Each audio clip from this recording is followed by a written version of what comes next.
ರಾಮ ಮಂದಿರ ಶತಮಾನಗಳ ಕನಸು ನನಸಾಗ್ತಾ ಇರುವಂತಹ ಕ್ಷಣ.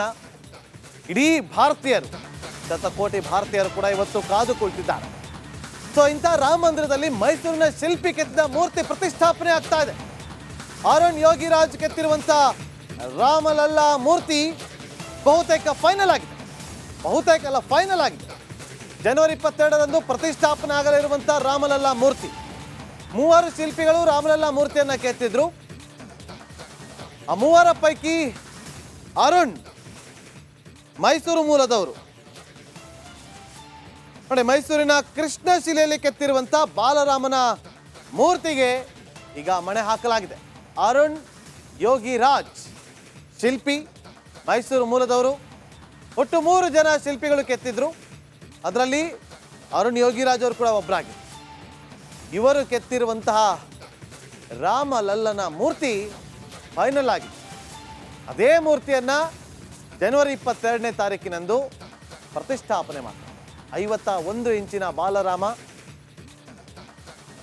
ಆ ಬಾಲರಾಮನನ್ನ ಪ್ರತಿಷ್ಠಾಪನೆ ಮಾಡಲಿದ್ದಾರೆ 22ನೇ ತಾರೀಕು, ಇದೇ ತಿಂಗಳು. ನೋಡಿ, ಕೃಷ್ಣ ಶಿಲೆ ಅಯೋಧ್ಯೆಗೆ ನುಗ್ಗಿತಲ್ಲ ಮೈಸೂರಿನಿಂದ. ಮೈಸೂರಿನ ಕೃಷ್ಣ ಲೀಲೆ ಈಗ ರಾಮಲಲ್ಲವಾಗಿ ಬಾಲರಾಮನಾಗಿ ಮಾರ್ಪಾಟಾಗಿದೆ. ಬಾಲರಾಮನಾಗಿ ಮೈಸೂರಿನ ಕೃಷ್ಣ ಶಿಲೆ ಮಾರ್ಪಾಟಾಗಿರುವಂಥದ್ದು. 3 ಶಿಲ್ಪಿಗಳು ಕೆತ್ತಿದ್ರು ರಾಮಲಲ್ಲಾ ಮೂರ್ತಿಯನ್ನು. ಆ 3 ಪೈಕಿ ಅರುಣ್ ಯೋಗಿರಾಜ್ ಅವರು ಕೂಡ ಒಬ್ರು. ಉದ್ಘಾಟನೆಗೆ ಕೆಲವೇ ದಿನಗಳಷ್ಟೇ ಬಾಕಿ ಉಳಿದಿದೆ. ಈಗಾಗಲೇ ಆ ಒಂದು ಬಾಲರಾಮನನ್ನ ಕೆತ್ತನೆ ಮಾಡಿದಂತಹ ಶಿಲ್ಪಿ ಕೂಡ ಮೈಸೂರಿನವರು. ಜೊತೆಗೆ ಆ ಒಂದು ಮೂರ್ತಿಗೆ ಬಳಸಿದಂತಹ ಕಲ್ಲು ಕೂಡ ಮೈಸೂರಿನದೇ ಅಂತೇಳಿ ಈಗ ಗೊತ್ತಾಗ್ತಾ ಇದೆ. ಭಾಳ ಪ್ರಮುಖವಾಗಿ ಮೈಸೂರಿನಿಂದ 25 ಕಿಲೋಮೀಟರ್ ದೂರದಲ್ಲಿರುವಂತಹ ಆರೋಹಳ್ಳಿ ಗ್ರಾಮದಲ್ಲಿ ಸಿಕ್ಕಿರುವಂತಹ ಕೃಷ್ಣ ಶಿಲೆಯಲ್ಲಿ ಈಗ ಬಾಲರಾಮ ಮೂಡಿ ಬಂದಿರುವಂಥದ್ದು. ನಾನೀಗ ಸದ್ಯ ಬಾಲರಾಮಗೆ ಬಳಸಿದಂತಹ ಕಲ್ಲು ಸಿಕ್ಕಿರುವಂತಹ ಸ್ಥಳದಲ್ಲಿದ್ದೇನೆ.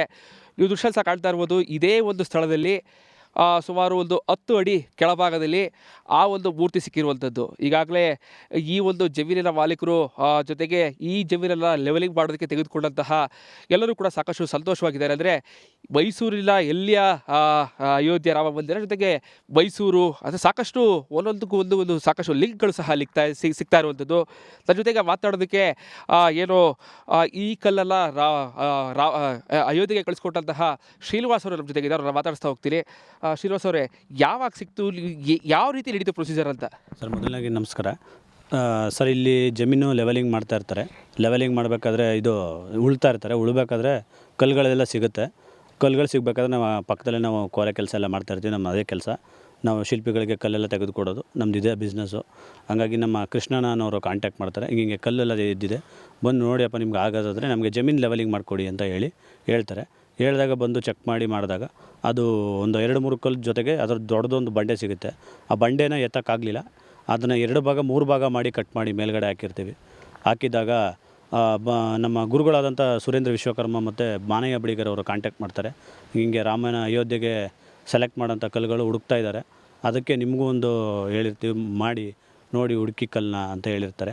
ಸರ್, ಬನ್ನಿ ಇಂಥದ್ದೊಂದು ಕಲ್ಲು ತೆಗೆದಿಟ್ಟಿದ್ದೀವಿ. ಇದು ನಟರಾಜ್ ಅವರು ಹೇಳ್ತಾ ಇರುವಂಥದ್ದು. ಇದೇ ಜಾಗದಲ್ಲಿ ಆ ಕಲ್ಲು ಸಿಕ್ತ ಸಂದರ್ಭದಲ್ಲೂ ಕೂಡ ಸುಮಾರು 10 ಅಡಿ ಅಂದರೆ ಸುಮಾರು 5 ಅಡಿ ತೆಗೆದ ಸಂದರ್ಭದಲ್ಲಿ ದೊಡ್ಡ ಬಂಡೆ ಸಿಗುತ್ತೆ. ನಮಗೆ ಬೆಂಗಳೂರವರು ಗುರುಗಳು ಸಹ ಬಂದು ಭೇಟಿಯನ್ನು ಮಾಡಿ ಆ ಕಲ್ಲು ಬೇಕು ಅಂತ ಕೇಳಿದಾಗ ಈ ಕಲ್ಲನ್ನು ತೋರಿಸಿ, ಜೊತೆಗೆ ಇದಾದ ಬಳಿಕ ಅಯೋಧ್ಯೆಯಲ್ಲೂ ಕೂಡ ಗುರುಗಳು ಬಂದು ಮಾರ್ಕನ್ನು ಮಾಡಿದೆ. ಇದೇ ಸ್ಥಳದಲ್ಲಿ ಮಾರ್ಕನ್ನು ಮಾಡಿ ಆ ಒಂದು ಕಲ್ಲನ್ನು ತೆಗೆದುಕೊಂಡೋಗಿದ್ದಾರೆ. ಈಗ ನಮ್ಮ ಜೊತೆ ಮಾತಾಡೋದಕ್ಕೆ ಈ ಜಮೀನಿನ ಮಾಲೀಕರು ಕೂಡ ಇದ್ದಾರೆ. ನಾವು ಮಾತಾಡಿಸ್ತಾ ಹೋಗ್ತೀನಿ. ಸರ್, ಈಗ ಎಷ್ಟು ಖುಷಿ ಆಗ್ತಿದೆ ನಿಮಗೆ? ಏನು ಅಂತ ಸರ್? ತುಂಬ ಖುಷಿ ಇದೆ ಸರ್. ರಾಮನ ವಿಗ್ರಹ ನಮ್ಮ ಭೂಮಿಲಿ ಸಿಕ್ಕಿದೆ ಅಂತಂದರೆ ನಮಗೆ ತುಂಬ ಖುಷಿ ಇದೆ ಸರ್. ಓಕೆ, ಅಂದರೆ ನೀವು ಚೆಲ್ವಪ್ಳೆ ಅಯ್ಯಂಗಾರ್ ಅವರು ಈಗ ನಮ್ಮೊಂದಿಗೆ ಸಂಪರ್ಕದಲ್ಲಿದ್ದಾರೆ. ಚೆಲ್ವಪ್ಳೆ ಅಯ್ಯಂಗಾರ್ ಅವರೇ, ನಮಸ್ಕಾರ. ಬಹಳ ಖುಷಿಯ ವಿಚಾರ ನೋಡಿ, 3 ಶಿಲ್ಪಿಗಳು ಕೆತ್ತಿದಂತಹ ಒಂದು ಬಾಲರಾಮನ ಮೂರ್ತಿ 22ನೇ ತಾರೀಕಿನಂದು ಪ್ರತಿಷ್ಠಾಪನೆ ಆಗ್ತಾ ಇದೆ, ಪ್ರಾಣ ಪ್ರತಿಷ್ಠಾಪನೆ ಆಗ್ತಾ ಇದೆ. ಅದು ಮೈಸೂರಿನಿಂದ ತೆಗೆದುಕೊಂಡು ಹೋಗಿದಂತ ಕೃಷ್ಣ ಶಿಲೆಯಿಂದಾಗಿ. ಏನ್ ಹೇಳ್ತೀರಿ ಮೊದಲಿಗೆ? ನಮಗೆ ಇದರಿಂದ ಅತ್ಯಂತ ಸಂತೋಷ ಉಂಟು ಮಾಡ್ತಾ ಇದೆ. ಯಾಕಂದ್ರೆ ಕರ್ನಾಟಕದ ಕೀರ್ತಿ ದಿಗ್ದಿಗಂತಗಳಲ್ಲಿ ಹರಡ್ತಾ ಕರ್ನಾಟಕದಿಗೂ ಹೆಮ್ಮೆ ಇದು, ಕರ್ನಾಟಕ ರಾಜ್ಯದವ್ರಿಗೆಲ್ಲ ಹೆಮ್ಮೆ. ಅದರಲ್ಲೂ ನಮ್ಮ ಕರ್ನಾಟಕದ ಶಿಲ್ಪಿ ಯೋಗಿರಾಜ್ ಅವರು, ಅರುಣ್ ಯೋಗಿರಾಜ್ ಅವರು ಮಾಡಿರೋದು ನಮ್ಗೆ ಅತ್ಯಂತ ಸಂತೋಷವನ್ನು ಕೊಡುತ್ತೆ.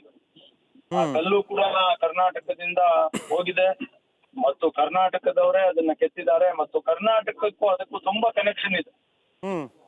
ಇವತ್ತು ಏನು ರಾಮಾಯಣದ ಕಾಲದಿಂದ ರಾಮ ಪಟ್ಟಾಭಿಷೇಕ ಆಗ್ಬೇಕಾದ್ರೆ ಕರ್ನಾಟಕದ ಹನುಮ ಅಲ್ಲಿಗೆ ಹೋಗಿ ಆ ರಾಮ ರಾಜ್ಯದಲ್ಲಿ ಪಟ್ಟಾಭಿಷೇಕ ಆಗುವುದಕ್ಕೂ ಕೂಡ ನಮ್ಮ ಕರ್ನಾಟಕದವರೇ ಕಾರಣ ಆಗಿದ್ರು. ನಮ್ಗೆ ಗೊತ್ತಿರ್ಬೋದು, ಅಯೋಧ್ಯ ಕೇಸಲ್ಲಿ ಕೂಡ ಬಹಳ ಪ್ರಬಲವಾದ ಸಾಕ್ಷಿ ಹೇಳಿದ್ದು ಡಾಕ್ಟರ್ ರಮೇಶ್ ರವರು. ಅದು ಹರಿಕೃಷ್ಣ ಶಾಸನದ ಮೂಲಕ ತೀರ್ಮಾನ ಆಗಿದ್ದು. ಅದು ಕೂಡ ಮೈಸೂರಲ್ಲೇ ORIL ಇದ್ದವರು, ಅದ್ರ ಮೇಲೆನೆ ಕೇಸ್ ಡಿಸೈಡ್ ಆಗಿದ್ದು. ಸೊ ಇವತ್ತು ರಾಮನು ಕೂಡ ಇಲ್ಲಿಂದ ಹೋಗ್ತಾ ಇದ್ದಾನೆ. ಇದು ಕೂಡ ನಮ್ಗೆ ಅತ್ಯಂತ ಸಂತೋಷದ ವಿಚಾರ. ಎಲ್ಲ ಮೈಸೂರು ಕನೆಕ್ಷನ್, ಏನು ಕರ್ನಾಟಕದ ಕನೆಕ್ಷನ್ ನಮ್ಗೆ ಅತ್ಯಂತ ಸಂತೋಷವನ್ನು ಕೊಡುತ್ತೆ. ಈಗ ನೋಡಿ, ಈಗ ಒಬ್ರು ಧಾರ್ಮಿಕ ಚಿಂತಕರಾಗಿ ನೀವು ಇಂಥ ಒಂದು ವಿಚಾರವನ್ನ ಹೇಗೆ ನೋಡ್ತೀರಿ? ಯಾಕಂದ್ರೆ ಇವತ್ತು ಕೃಷ್ಣ ಶಿಲೆ ಅಯೋಧ್ಯೆಗೆ ತೆರಳಿರುವಂಥದ್ದು, ಮೈಸೂರು ಮೂಲದ ಒಬ್ರು ಶಿಲ್ಪಿ ಅರುಣ್ ಯೋಗಿರಾಜ್ ಅವರು. ನೋಡಿ, ಎಲ್ಲಿಂದ ಎಲ್ಲಿಗೆ ಸಂಬಂಧಗಳು? ಅದೇ ನಿಜ.